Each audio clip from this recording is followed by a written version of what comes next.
लाडके आमदार तिरुपती पाटील कोंडेकर यांना विनंती करता आपले विचार व्यक्त करा.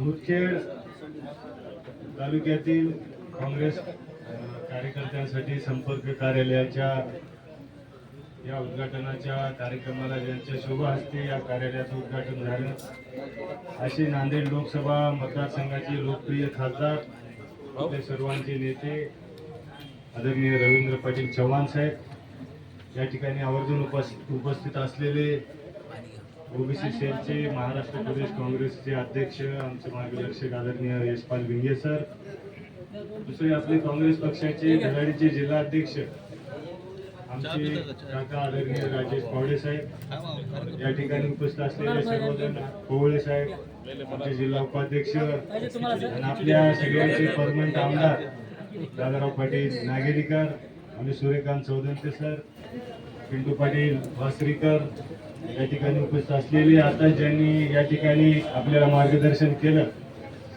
खरंच त्याच्याकडे बघून आपल्या सगळ्यांना एक शिकायसारखी गोष्ट आहे की या वयात ही जी ऊर्जा जी तडक त्याच्यामध्ये आहे, खरंच त्याचं मनापासून कारण आम्ही निवडणूक दादा खूप जवळून बघली, अतिशय मेहनतीनं प्रामाणिकपणानं त्या ठिकाणी ते लढले. असे आमचे आदरणीय राजबहादूर कोत्तावर साहेब, तिथं उपस्थित असलेले सर्वजण, काँग्रेस पक्षाचे तालुका अध्यक्ष आमचे प्रतापरावजी देशमुख, आमचे करीम खान साहेब, तिथं उपस्थित असलेले सर्व प्रमुख मान्यवर, नव्यानं निवडून आलेले चारही आपले नगरसेवक आणि विशेष करून जे 20 उमेदवार काँग्रेस पक्षाकडून त्या ठिकाणी उभे होते, एक खूप मोठ्या धनशक्तीला, खूप मोठ्या तिथं भांडवलदाराला तिथं तोंड देण्यासाठी प्रामाणिकपणानं जीवाचं रान करून त्या ठिकाणी सर्व नगरसेवक त्या ठिकाणी लढले. त्या सगळ्याचं मी मनापासून अभिनंदन करतो. या बैठकीसाठी उपस्थित असलेले तालुक्यातून आलेली सर्व प्रमुख मंडळी, शहरातून आलेली सर्व प्रमुख मंडळी, उपस्थित मित्र, नुकत्याच खरं तर आपली नगरपालिका झाल्याच्या नंतर सर्वांची त्या ठिकाणी बैठक झाली नाही. पहिलीची बैठक आहे खासदार साहेबांच्या उपस्थितीमध्ये आणि जो मुदखेड नगरपालिकेचा निकाल लागला, खरं तर आपल्या सर्व लोकांचं त्या ठिकाणी वातावरण बघून आणि लोकांचा प्रतिसाद बघून असं मनातही नव्हतं की आपलं या ठिकाणी नगराध्यक्ष पदाची सीट पडेल. आणि जे नगरसेवक पदाचे उमेदवार होते, असे उमेदवार होते दादा, आता गोकुलपुले साहेब असतील, आमचे मुलतानी साहेब किंवा सगळे देवकर साहेब असतील, सगळे महसूल सगळे उमेदवार अतिशय चांगली परिस्थिती असताना तिथं सीट निवडून यायची. जसं आताच या ठिकाणी चौधरी सरांना सांगितलं की पुढचे सुद्धा उमेदवार परेशान आहेत की आम्ही परिस्थिती वेगळी होती, निवडून कसं आलो. जे सर आपल्या विधानसभेला झालं होतं, जे आपल्या देशाचे नेते आदरणीय राहुलजी गांधी संपूर्ण देशात त्या ठिकाणी सांगतायत की ईव्हीएमचा आशीर्वादाने भाजपची सत्तेत नेहमी येते, याचा प्रत्यय आपण वेळोवेळी बघतोय त्या ठिकाणी. आणि ही खरं तर दुर्दैवाची गोष्ट आहे. आणि हे सगळं करत असताना तरी आपले सगळे सहकारी त्या ठिकाणी निकराने लढले, कुठल्याही भूलथापेला बळी न पडता शेवटपर्यंत. जेव्हा फॉर्म भरलं तेव्हापासून आपल्या उमेदवाराला त्या ठिकाणी आर्थिक प्रलोभन द्यायचे प्रयत्न झाले, उभं राहण्यासाठी नाही ते प्रयत्न झाले. या भोकर नगर मुदखेड नगरपालिका असेल, भोकर नगरपालिका असेल, या दोन्ही नगरपालिकेमध्ये जे आपण त्या ठिकाणी म्हणत होतो की भाजप आणि एमआयएम हे भाऊ त्या ठिकाणी आहेत आणि त्याचा प्रत्यय या निवडणुकीतून आला. असे बरेचसे आमचे सहकारी त्या ठिकाणी ज्यांनी सांगितलं ते आर्थिक व्यवहार करून त्या ठिकाणी एमआयएमला उभं केलं गेलं. मग ते भोकरमध्ये असेल, मुदखेडमध्ये असेल किंवा नांदेड नुकत्याच झालेल्या नांदेड महापालिकेच्या निवडणुकीमध्ये असेल. मुद्दा होऊन धर्मनिरपेक्ष मताचं विभाजन करण्यासाठी, सेक्युलर वोट बँक विभागणी करण्यासाठी या ठिकाणी एक घाणेरडा प्रकार या 2014च्या नंतर सुरू झालेला आहे. जसं आधी इंग्रजाची नीती होती फोडा आणि राज्य करा, त्याचप्रमाणे जे भाजप विरोधी मत आहेत ते सगळे विभागणी करून सत्तेत येण्याचे हे आणि त्यासाठी जाती जातीत भांडण लावायचे अतिशय खालच्या थराचे प्रकार या सत्ताधाऱ्याच्या मार्फत चालू आहेत. पण हे सगळं असताना देखील 4 नगरसेवक आपले निवडून आले. आपले जवळपास आता सांगितल्याप्रमाणे 8 ते 10 नगरसेवक 1 मताच्या फरकानं, काही 7 मताच्या, 20 मताच्या, 25 मताच्या, अतिशय कमी मताच्या फरकाने त्या ठिकाणी पराभव झाला. पण हे सगळं होत असताना देखील आपले नगराध्यक्ष पदाचे उमेदवार असतील, इतर नगरसेवक पदाचे उमेदवार असतील, आपल्याकडे साधन कमी होते, सगळ्या गोष्टी कमी होत्या, पैशाची त्या ठिकाणी कमी होती, हे मान्यच करावं लागेल. कारण भाजप हा अतिशय त्या ठिकाणी पैशाच्या जोरावर सत्तेत आलेला पक्ष आहे. आणि या निवडणुकीत देखील पैशाचा अमाप पाऊस सगळ्या गोष्टी झालेल्या असताना देखील सगळेजण ठामपणाने त्या ठिकाणी लढले आणि जो निकाल लागला, खरं तर कमी मतानं नगराध्यक्ष पदाची सीट आपली त्या ठिकाणी पराभूत झाली. जसं सांगितल्याप्रमाणे 2500-2600 मतदान एमआयएमला पडल्यामुळे विभागणीत नुकसान झालं. तसंच मुखेड भोकरला देखील तसंच झालं. भोकरला देखील कमी मताने त्या ठिकाणी सीट पडली आणि जास्तीत जास्त मतं 5000 मतं एमआयएमला तिथं पडले. नांदेड महानगरपालिकेच्या निवडणुकीत देखील आपण बघलं की 15 काँग्रेसच्या कुठल्याही म्हणजे आर्थिक हे नसताना देखील सर्वसामान्य कार्यकर्ते आपल्या सत्यपाल सावंत सरकार टेम्पो चालवणारा माणूस नगरसेवक झाला. सर्वसाधारण माणसं काँग्रेसकडून 15 निवडून आले आणि इतर जे एमआयएमचे 15 आले, हे जर एमआयएम नसले असतील, धर्मनिरपेक्ष मते एखादे जर राहिले असतील, तर आज सुद्धा एवढा पैशाचा वापर करून देखील काँग्रेसची सत्ता त्या ठिकाणी राहिली असते. पण या सगळ्या गोष्टीला आपल्याला तोंड देत येणाऱ्या काळात आपल्याला वाटचाल करावं लागणार आहे. आता सांगितल्याप्रमाणे आपल्याकडे या जिल्ह्यामध्ये 9 विधानसभेचे आमदार महायुतीचे आहेत, राज्यसभेचे 2 खासदार त्या भाजपचे आहेत. आणि असं असताना एकमेव आपली तिथं बाजू मांडणारे आपल्या सर्वांचा आधार म्हणून काँग्रेसचे एकमेव खासदार असलेले रवींद्र पाटील चव्हाण साहेब तिथं आपल्या सर्वांचं एक प्रेरणा म्हणून, आपल्या सर्वांचे पाठीराखे म्हणून त्या ठिकाणी काम करतात. देशराज प्रतापरावने सांगितल्याप्रमाणे गोष्ट खरी आहे की कार्यकर्त्याला त्या ठिकाणी जाणून बुजून दिवसण्याचा प्रकार होतोय.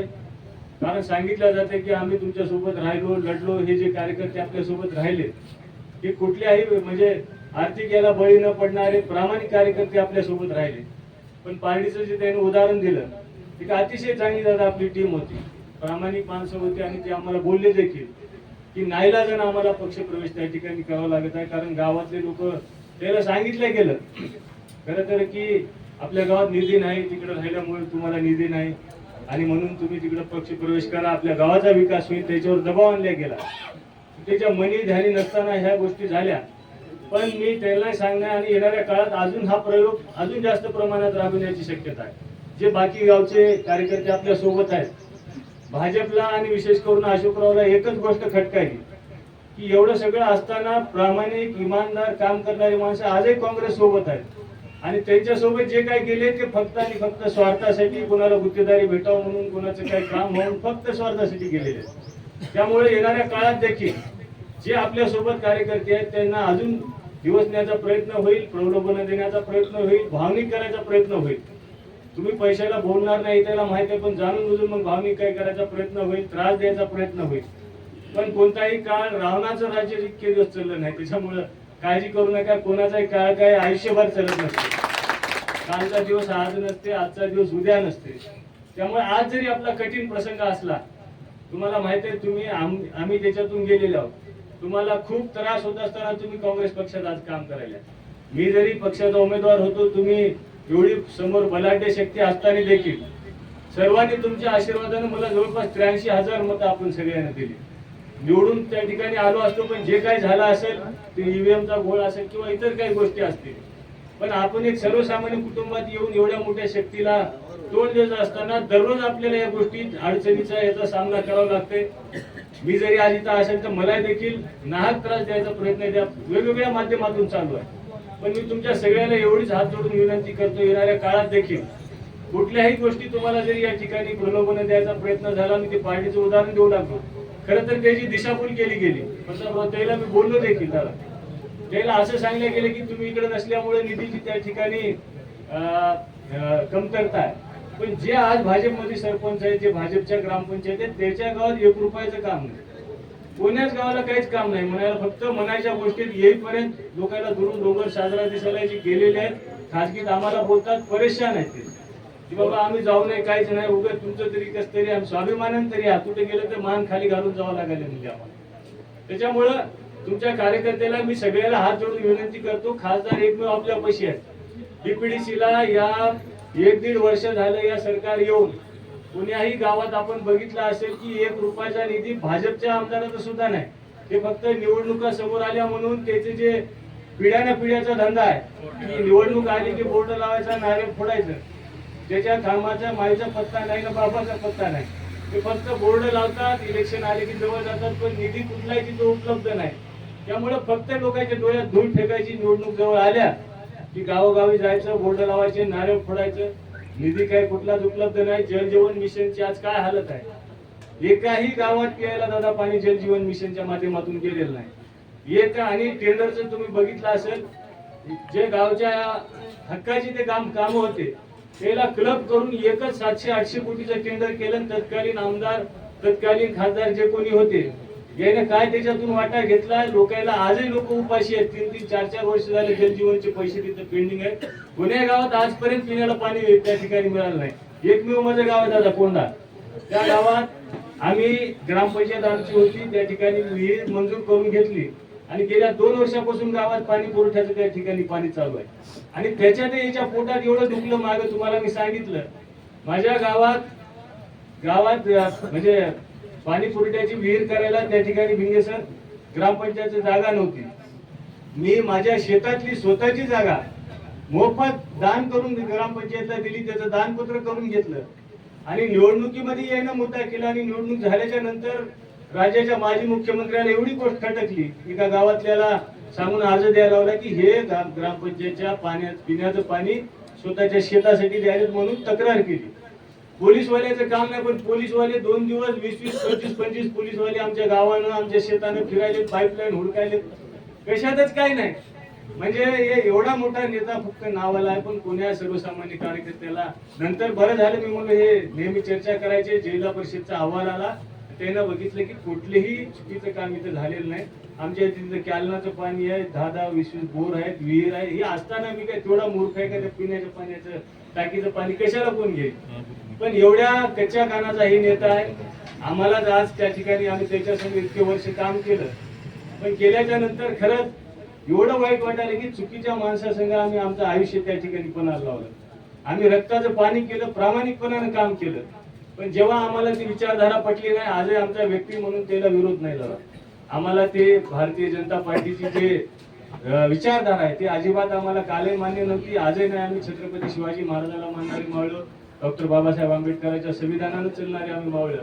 त्यामुळं सर्व धर्म समभाव मानून जे आम्ही आजपर्यंत काम केलं, आम्हाला विचारधारा पटली नाही, आम्ही भाजपमध्ये गेलो नाही. पण या एका गोष्टीचा राग मनात धरून त्रास द्यायचं जे काही काम चालू आहे, की गावागावच्या आलेल्या कार्यकर्त्याला माझं सांगणं आहे की विषय घेता येता अजून दुसरीकडे चालला. त्यामुळे मी मूळ मुद्दा असा आहे की आपल्या खासदाराला मुळात निधी कमी आहे. डीपीडीसी आपण बघितलं असेल की जे काही निधी आलाय सत्ताधारी आज बाराने वाटून घ्यायले. 2 बिनकामी आलेले राज्यसभेचे 2 खासदार मागच्या दरवाजाने येऊन बसलेत, ते आपला हिस्सा त्या ठिकाणी उचलायले. भाजपचेच ते असल्यामुळं मुद्दा म्हणून आपल्या काँग्रेसला खासदाराला जाणून बुजून त्या ठिकाणी निधीची कमतरता आहे. पण एवढं असताना देखील त्यांच्या परीनं आपल्या भागात निधी देण्याचा ते प्रयत्न करतात. आणि आमच्या सगळ्याच्या वतीनं खासदार साहेब, आमच्या सगळ्याच्या वतीनं मी तुम्हाला एक नम्र विनंती करतो की जिल्ह्यात 9 जरी तुमच्या लोकसभा क्षेत्रात 6 विधानसभा जरी असतील, तर या 6 विधानसभामध्ये सगळ्यात जास्त झुकतं माप आपण या भोकर विधानसभेला द्यावं अशी ही विनंती आपल्याला या निमित्ताने करतो. कारण आम्हाला सगळ्यात जास्त गरज आपल्या ताकदीची, आपल्या पाठबळाची आहे. आणि आजपर्यंत जशी आपण देत आला, येणाऱ्या काळात देखील जरा झुकतं माप आमच्या भागात आपण द्यावं अशी नम्र विनंती आपल्याला करतो. येणाऱ्या काळात जिल्हा परिषदेच्या निवडणुका आहेत, जिल्हा परिषद, पंचायत समिती आणि स्थानिक स्वराज्य संस्थेच्या निवडणुका आहेत, ग्रामपंचायतच्या देखील निवडणुका आता लागणार आहेत. त्यामुळं आमच्या नेत्याच्या निवडणुका झाल्यात, खासदार साहेबांची निवडणूक झाली, मी विधानसभेची झाली. त्यामुळे आमच्यासाठी जे तुम्ही रात्रंदिवस सगळेजण झटल्या, आपल्या सगळ्याच्या निवडणुका येणाऱ्या काळामध्ये या जिल्हा परिषद आणि पंचायत समितीच्या निवडणुकामध्ये सर्वांनी त्या ठिकाणी जे काही आता कदाचित आरक्षणाची फेरबदल होऊ शकते, जे काही होईल ते झाल्याच्या नंतर आपण सर्वांनी मिळून प्रामाणिकपणानं जनतेमध्ये जाऊन आज जो काही भाजपच्या विरोधात रोष आहे, जे देशात आपण वातावरण बघत आहात, खासदार साहेब सांगतील की अमेरिकेसोबत करार करून शेतकऱ्याची त्या ठिकाणी मातीमोल करण्याचं जे या ठिकाणी काम भाजपच्या मार्फत चालू आहे. आपले नेते राहुलजी गांधी यांनी निडरपणे लोकसभेत हे सगळे मुद्दे मांडलेले आहेत. त्यामुळे आपण प्रामाणिकपणे आपण सर्वजण काँग्रेस पक्षाची पाईक म्हणून या येणाऱ्या काळात देखील या निवडणुकीला सामोरे जाऊ. आणि निश्चितच आपल्याला काँग्रेस पक्षाला यश या निवडणुकीत मिळेल आणि त्यासाठी आपण सर्वजण त्या ठिकाणी प्रयत्न करू असं सर्वांना या ठिकाणी विनंती करतो. आणि सर्वजण येणाऱ्या काळात देखील कोणी कुठल्याही काही बोलता जरी त्या ठिकाणी द्यायचा प्रसंग झाला. 1-1.5 वर्ष निघून गेले, अजून 3-3.5 पावणे 4 वर्षच राहिले. दिवस जायला काही लागत नाही. त्यामुळं येणाऱ्या काळात देखील आपण सर्वजण मिळून असंच खांद्याला खांदा लावून काम करू आणि आपण अशीच आपली साथ आमच्या सर्वांच्या सोबत ठेवाल अशी अपेक्षा आपल्या सगळ्यातून व्यक्त करतो. परत एकदा खासदार साहेब इथं आले. आपल्या खरं तर नांदेड जिल्ह्याचं भूषण आहे आदरणीय भिंगे सर. एक वैचारिक नेतृत्व आपल्या जिल्ह्याला लाभलेलं आहे आणि ओबीसी सेलचं प्रदेशाध्यक्ष म्हणजे हे खूप मोठं पद आहे.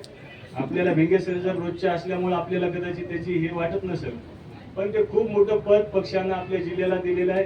आमचे पावडे साहेब एवढं धडाडीनं पक्षाचं काम त्या ठिकाणी करतात. अशी सगळी चांगली टीम आपल्या सोबत आहे. येणाऱ्या काळात देखील आपण सर्वजण मिळून ताकदीनं पक्षाचं काम करू. खासदार साहेब या ठिकाणी आले त्याबद्दल खासदार साहेबांचं आपल्या मतदारसंघाच्या वतीनं मी मनापासून स्वागत करतो. आणि परत एकदा आपल्या सर्व नगरसेवक पदाचे जे उमेदवार होते सगळ्याचं त्या ठिकाणी दुर्दैवानं पराभव जरी झाला, निवडून आलेल्याचं अभिनंदन, पण जे पराभूत झाले त्या सर्वांनाही सांगणं आहे की असंच आपण कुठले हार न मानता मनानं त्या ठिकाणी कुठेही खचून न जाता येणाऱ्या काळात देखील आपण असं जनतेची सेवा करण्यासाठी आपण सर्वांनी तत्पर राहावं अशी विनंती आपल्या सर्वांना करतो. आपली जागा घेतो. जय हिंद, जय महाराष्ट्र.